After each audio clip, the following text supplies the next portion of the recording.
तारीख 5 मई के दिन सूरत शहर पुलिस कंट्रोल रूम को एक 100 नंबर पे कॉल मिला था। इस कॉल के अंदर सामने जो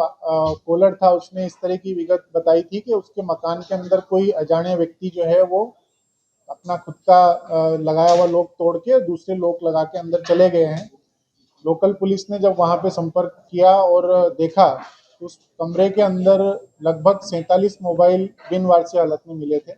उन 47 मोबाइल्स को रिकवर करने के बाद पुलिस स्टेशन ने अपने यहाँ पे गणवाजोग दाखिल करके इन्वेस्टिगेशन चालू किया। वहाँ जो कुछ भी नई चीज़ें इंस्टॉल की गई थी उनके बेसिस पे आसपास के शोरूम्स में संपर्क करके सीसीटीवी फुटेज निकाले गए और जो व्यक्ति उस घर में रह रहे थे उनकी प्रोबेबल आइडेंटिफिकेशन इस्टेब्लिश की गई और उसके बेसिस पे 2 व्यक्तियों को हम लोगों ने आइडेंटिफाई करके और अरेस्ट किया है। उन दोनों व्यक्तियों का नाम है दुर्गा कर्मकार और प्रेम कुमार महंतो। इन 2 आरोपियों की पूछपरछ में ये सामने आया है कि ये एक बहुत बड़े रैकेट का हिस्सा है। इसमें टोटल 9 लोग शामिल हैं, जिसमें से 7 लोग अभी पकड़ने बाकी हैं। बेसिकली ये सारे लोग जो हैं झारखंड और वेस्ट बंगाल से बिलोंग करते हैं और अलग अलग राज्यों में जाके मकान किराए पे लेके वहाँ पे मोबाइल चोरी करते हैं। जिन विस्तारों में जाते हैं वो विस्तार मोस्टली रेलवे स्टेशन का विस्तार, बस स्टेशन का विस्तार, ऐसे सब्जी भाजी वाले विस्तार जहाँ पे लोगों की अवर जवर ज़्यादा होती है, भीड़ भाड़ ज़्यादा होती है, ऐसी जगहों पे लोग टारगेट करते हैं। अभी तक जो मोबाइल्स रिकवर हुए हैं टोटल 110 मोबाइल्स इनके पास से रिकवर हो चुके हैं, जिनकी टोटल कीमत 30,54,000 रुपये है और लगभग गुजरात राज्य और गुजरात राज्य के अलग अलग शहरों और दूसरे राज्यों के टोटल 37 रजिस्टर्ड केस इसके अंदर अभी तक डिटेक्ट हो चुके हैं। इसमें अलग अलग कंपनी के मोबाइल्स जो हैं रिकवर हुए हैं और हम लोग आगे भी इन्वेस्टिगेशन कर रहे हैं, जिसमें बाकी के लोग जो हैं उनको पकड़ने की प्रोसेस चल रही है। और ये लोग आगे मोबाइल्स किसको देते थे उसमें एक वेस्ट बंगाल के व्यक्ति का नाम आ रहा है, उसकी भी हम लोग इन्वेस्टिगेशन कर रहे हैं और उसके बाद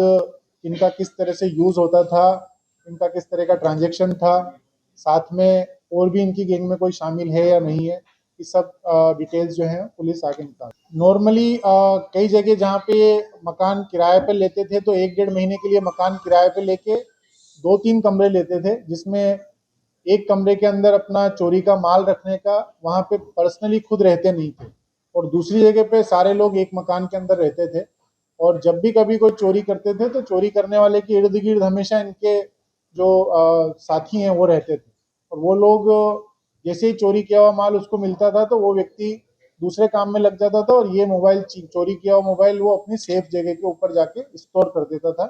ये जो कमरा हम लोगों का आइडेंटिफाई हुआ है ये ऐसा ही एक कमरा था जिसके अंदर चोरी किए हुए जो माल है उसको उन्होंने स्टोर किया हुआ। इन लोगों के खिलाफ उत्तर प्रदेश, वेस्ट बंगाल, राजस्थान, गुजरात के अहमदाबाद, बड़ौदा, सूरत, सूरत ग्राम्य, बाकी कई सारी जगह पे इन लोगों के ऊपर गुनाह रजिस्टर हो रखे हैं, जिसमें से 37 केस अभी तक डिटेक्ट हो रहे हैं और उसके अलावा भी जैसे जैसे मोबाइल कंपनीज के पास से हमारे पास डिटेल्स आएगी उसके बेसिस पे और दूसरे केसेस भी रजिस्टर भी होंगे, डिटेक्ट भी होंगे और इन्वेस्टिगेशन इसमें चालू है। गैंग का ऐसे कोई सच नाम नहीं है, लेकिन इसमें 3 लोग जो हैं मूल रूप से काम करते हैं गैंग के अंदर। जिन लोगों ने इन लोगों को अपने साथ में जोड़ा हुआ था उसमें एक शुभम नोनिया करके, एक विशाल चौधरी और एक बादल करके व्यक्ति है। ये 3 लोग जो हैं मूल बाकी लोगों को इकट्ठा करते थे और अपने साथ में लेके और अलग अलग राज्यों में अलग अलग जगह पे जाके चोरियां करते थे।